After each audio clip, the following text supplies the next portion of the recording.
And rolling. What's up, Journey Youth? Cool. What am I saying again? What's up, Journey Youth? Hey, we have another video for you today, right now, in this moment. And what we want you to do is go ahead and like, subscribe, and hit that bell icon because we're going to be releasing a lot of content here over the next few weeks and we don't want you to miss it. Hey, welcome to Painting Q&A. Today, our special guest is PK, Pastor Kevin. So we're going to get on with it. And just so you know, I am an expert painter. I'm professional. I've been doing this for many, many years. And let's do this. So Pastor Kevin, my first question to you is not in the questions that we sent to you previously. Okay. It is, how would you rate my painting skills?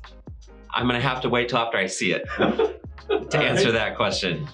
But I predict it's gonna be amazing. Fabulous.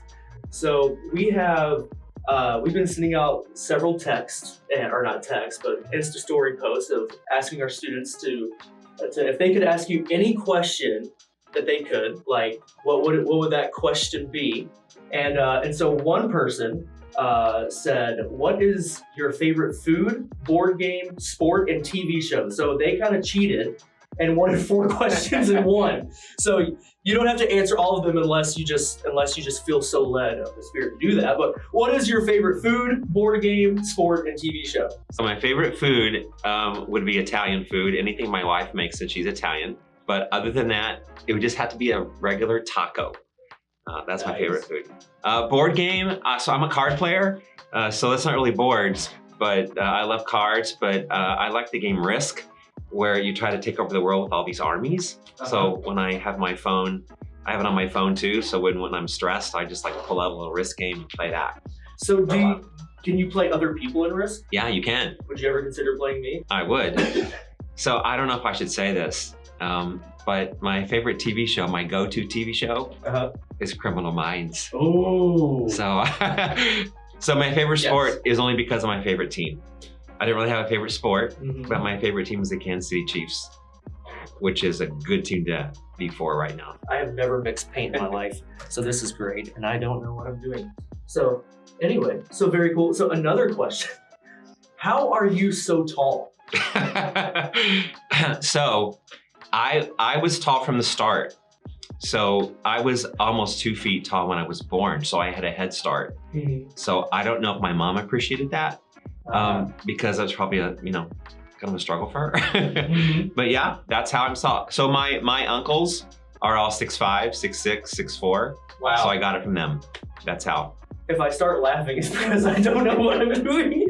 And you were looking great, by the way. I cannot wait to see it. I don't know if I would still be hired when you see this. All right. So what is your favorite thing about being a pastor? My favorite thing about being a pastor, I think, is that you get to see people's lives changed up close and personal. You get to see transformation happening in people's hearts and lives and their spirits. To me, that I wouldn't trade that for anything. When I see people, serving in areas where they are just on it, it's like, let's say what they were born to do, that makes me super excited. I love to see people coming to Jesus for the first time. I love to see marriages that get fixed and people's bodies that get healed. That is, I wouldn't trade that for anything. Another question here is, how do you choose your friends? Wow, okay, well, I think I lean toward people who are just super kind, non-judgmental. That draws me in. So I think kindness is something that I lean toward. And then people who are probably my stage of life too. I mean, my dearest friends are probably going to be people around my age, probably. People with similar interests. So that's how I choose my friends. Trying to figure out how to get the right hair color here. I got some oranges. Get the right hair color. I'm working on it. What did you want to be when you were a kid? So I'm like every other kid, probably. I remember I wanted to be an astronaut.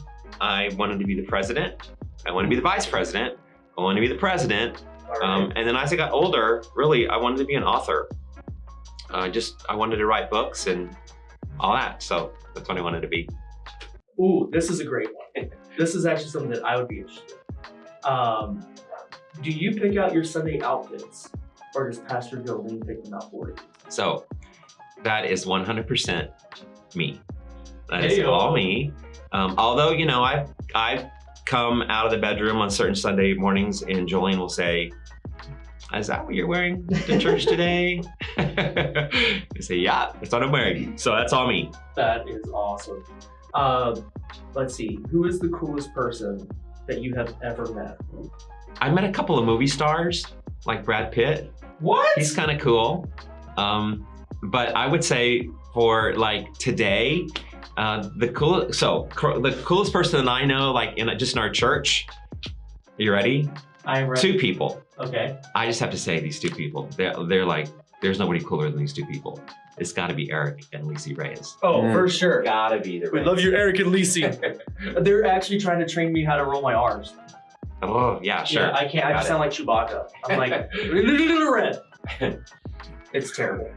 Let's see. How do you deal with losing friends? So I'm not quite sure the context of that. I don't know if that's like if you have to like break off a friendship or if like something drastic happened and lost a friend. So I mean, if we're gonna get real serious here for a minute, I have lost some over this last season because, you know, there's been so much tension around, you know, COVID and even what's happened in Kenosha, racial stuff and all of that. Politics. I think I have lost some friends. So some of that has been hard, challenging. And I try to always believe the best. yeah. So I'm Mr. Believe the Best. And so I just try to say, what part did I play in that? If I lost a friend, did I need to examine myself? Do I need to make a phone call and try to make it right with who they are between us? And then I try to move forward in a way that's just healthy. And sometimes I have to just take that to God and kind of lay that at His feet and let Him deal with that, let Him deal with me, and realize that maybe that friendship isn't over for good. Maybe there's a circle back that we could be friends once again. Right. So, Very, very good. great question. Why didn't you go into youth ministry? So actually, when Jolene and I started ministry, we were youth pastors. So you didn't even know that, I guess, huh? I didn't. So yeah, that's what we started. We were music pastors and youth pastors for about 5 years. So I have many hats. And we love that. That's how we started. And I think we did a pretty good job at that. But yeah, we love students. So it was awesome. So my follow-up question to that is, why do you love students and love this generation? So, Oops. yes, that's blue. He dropped it on the floor. Why do you love students and why do you believe in this generation so much? I think that anybody that doesn't is missing something huge. Because the next generation is where we're all headed. I was the next generation at one point, and now it's somebody else. And so I use this phrase a lot, but at some point we're gonna take the keys to the kingdom, we're gonna take the keys to the church, we're gonna take the keys to all of that, and we're gonna hand it to somebody. And so there has to be there has to be a generation to hand that to. And there's just, you know, Paul said, don't despise your youth. There's something powerful about your youth. And I see so much of that just in our own church. I see so much passion for Jesus. I love to take the older generation and say to them, hey, I know the younger generation, it does it in a way that you never did it, in a way that you don't even approve of it, but look at them, watch them, see how much passion they really have for Jesus. Look at them on a Sunday morning or whatever. Come on a Wednesday night and stand in the back, you know, and see them with their hands raised, and you can't deny the power of God in that situation. So that's why I'm totally for and behind the next generation. Amazing. Where do you buy your clothes from? So most of my clothes, at least from the waist up, are going to be from a place called Zara. Ooh. That's where I shop. That's Angela's, one of her favorite Is it? places. Okay. She loves that. My feet, my shoes, including the ones I have on today, these actually, they're from Italy. Ooh. So we've made a few trips there, and we just take an extra suitcase and we just buy a bunch of shoes, and that's where my shoes come from. Those are really good. I like them. Ooh, which next-gen pastor has the nicest vehicle? I don't know why that question got asked, but it's a good one. You know what? It has to, since I have to have an answer here, right? Uh-huh. It has to be Pastor Cody. Oh, for sure. It has to be. Cody and his Tesla. Come on, man. It just now makes the Jeep look like a piece of junk. Know what I'm saying? So it's You hear that, P. John? the Pastor Cody. Yeah, and no love for my Honda Civic. It's okay. What would you say is the greatest enemy of a young leader growing up in today's world? I think there are a lot of them. So when you say the greatest, trying to be counterculture in a culture that is so powerful, you know, a secular culture that draws all of us in, but especially it draws in next generation. To be able to walk a faith in this generation, in this culture, when everything is screaming at you to walk a different way. It was bad when I was, 18. I think it's 1,000 times harder today.